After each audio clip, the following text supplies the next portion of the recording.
Today, we're going to dive into a rare but really serious condition that affects the single largest artery in your entire body.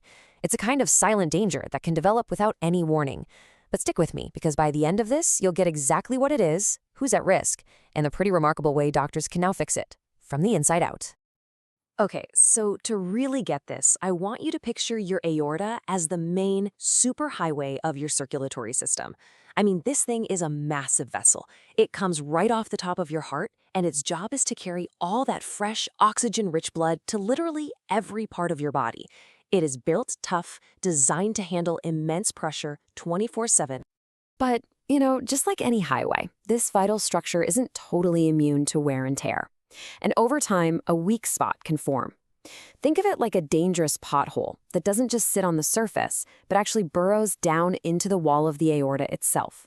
And that's what's called a penetrating aortic ulcer, or a PAU. So here's our roadmap. First, we're going to set the stage and understand the context of this hidden danger. Then we'll get specific about what a PAU actually is and who really needs to worry about it.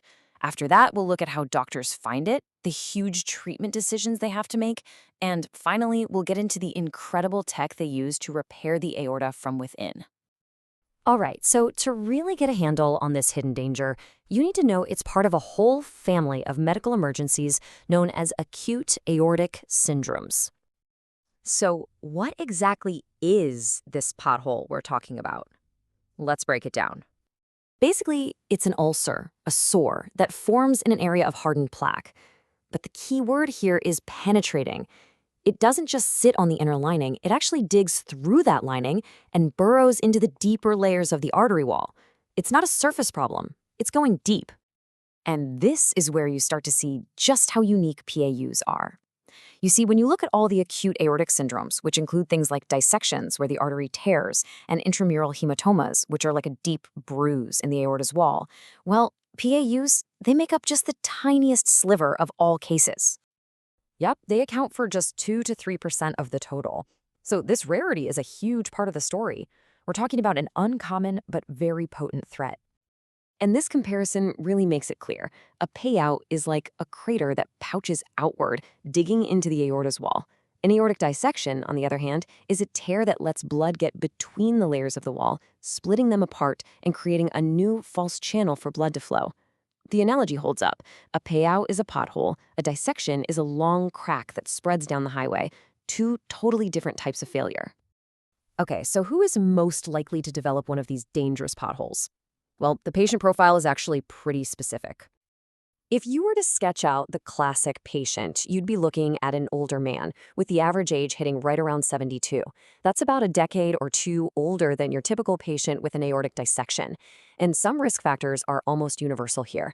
Nearly all patients have a history of high blood pressure. And then you see other common players, a history of smoking, coronary artery disease, COPD. It really paints a picture of long-term wear and tear on the vascular system. So if we know who's at risk, how do doctors actually find this thing? Well, the signs can be incredibly dramatic, or they can be completely non-existent. For a lot of patients, the experience is impossible to ignore. A sudden, severe tearing or ripping pain, usually in the back, chest, or abdomen. But here's the real challenge. For some people, it's completely silent. The PAU is only discovered by accident, on an imaging scan they were having for some other reason. And another tricky thing is that, unlike a big dissection, the patient's pulses in their arms and legs are usually normal, which can make it harder to spot right away. So the definitive diagnosis really comes down to advanced imaging. The gold standard here is a CT angiogram, or a CTA. It uses a special contrast dye to create this incredibly detailed 3D map of the aorta. And on that map, the crater-like ulcer just pops right out. Other tools like an MRA or a TEE can also be used to get even more detail about the aorta and the heart. Now, once a PAU is found, doctors and the patient are at a critical crossroads. Do you intervene right away, or do you watch and wait? And that choice really boils down to symptoms and stability. If a patient has no symptoms and the ulcer seems stable, not growing, the path is usually conservative management. That means super strict blood pressure control and regular scans to keep an eye on it. But if the patient is having pain or if that ulcer shows any sign of growing or leaking, intervention becomes urgent to prevent a total catastrophic rupture.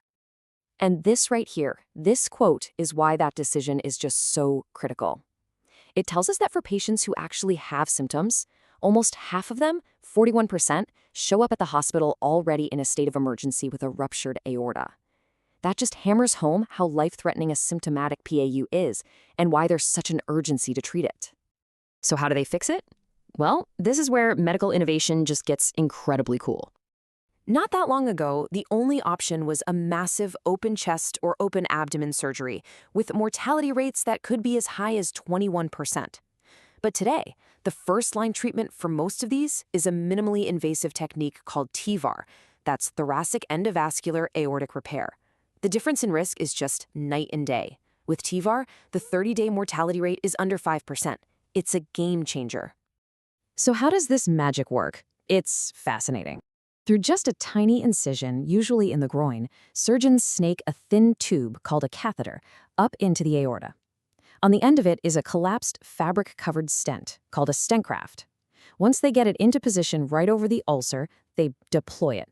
It springs open and essentially relines that section of the aorta from the inside, completely sealing off that dangerous pothole from the force of blood pressure and preventing eruption.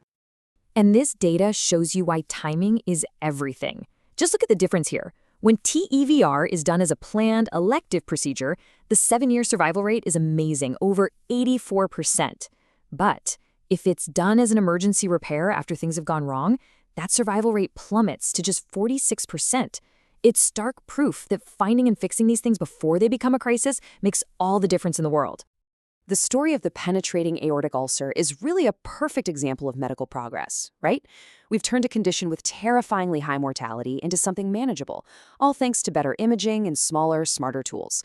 It really makes you wonder, as our technology keeps getting better and better, what other silent dangers lurking inside the human body will we soon be able to see and fix before they ever have the chance to become a crisis?